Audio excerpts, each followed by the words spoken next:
There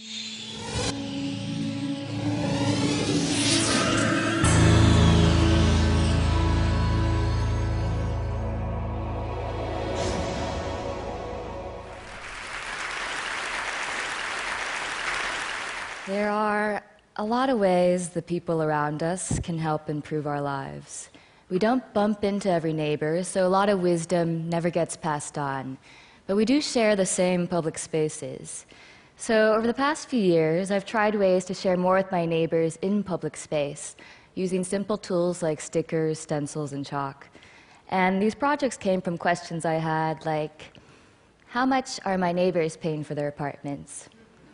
How can we lend and borrow more things without knocking on each other's doors at a bad time? How can we share more of our memories of our abandoned buildings and gain a better understanding of our landscape? And how can we share more of our hopes for our vacant storefronts so our communities can reflect our needs and dreams today? Now, I live in New Orleans, and I am in love with New Orleans. My soul is always soothed by the giant live oak trees, shading lovers, drunks, and dreamers for hundreds of years. And I trust a city that always makes way for music. I feel like every time someone sneezes, New Orleans has a parade. The city has some of the most beautiful architecture in the world, but it also has one of the highest amounts of abandoned properties in America. I live near this house, and I thought about how I could make it a nicer space for my neighborhood. And I also thought about something that changed my life forever. In 2009, I lost someone I loved very much. Her name was Joan, and she was a mother to me. And her death was sudden and unexpected. And I thought about death a lot. And this made me feel deep gratitude for the time I've had and brought clarity to the things that are meaningful to my life now. But I struggle to maintain this perspective in my daily life. I feel like it's easy to get caught up in the day-to-day and forget what really matters to you. So with help from old and new friends, I turned the side of this abandoned house into a giant chalkboard and stenciled it with the fill-in-the-blank sentence, "Before I die, I want to." So anyone walking by can pick up a piece of chalk, reflect on their lives, and share their personal aspirations in public space. I didn't know what to expect from this experiment, but by the next day, the wall was entirely filled out, and it kept growing. And I'd like to share a few things that people wrote on this wall. Before I die, I want to be tried for piracy.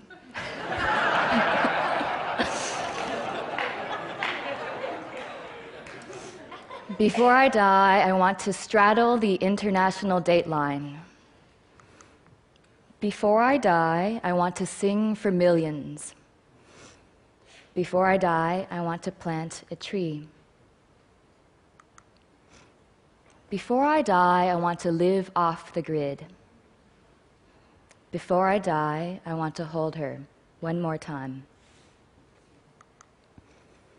Before I die, I want to be someone's cavalry. Before I die, I want to be completely myself. So this neglected space became a constructive one, and people's hopes and dreams made me laugh out loud, tear up, and they consoled me during my own tough times. It's about knowing you're not alone. It's about understanding our neighbors in new and enlightening ways. It's about making space for reflection and contemplation and remembering what really matters most to us as we grow and change. I made this last year and started receiving hundreds of messages from passionate people who wanted to make a wall with their community. So my Civic Center colleagues and I made a toolkit, and now walls have been made in countries around the world, including Kazakhstan, South Africa, Australia, Argentina, and beyond. Together, we've shown how powerful our public spaces can be if we're given the opportunity to have a voice and share more with one another. Two of the most valuable things we have are time and our relationships with other people. In our age of increasing distractions, it's more important than ever to find ways to maintain perspective and remember that life is brief and tender. Death is something that we're often discouraged to talk about or even think about, but I've realized that preparing for death is one of the most empowering things you can do. Thinking about death clarifies your life. Our shared spaces can better reflect what matters to us as individuals and as a community. And with more ways to share our hopes, fears, and stories, the people around us can not only help us make better places, they can help us lead better lives. Thank you.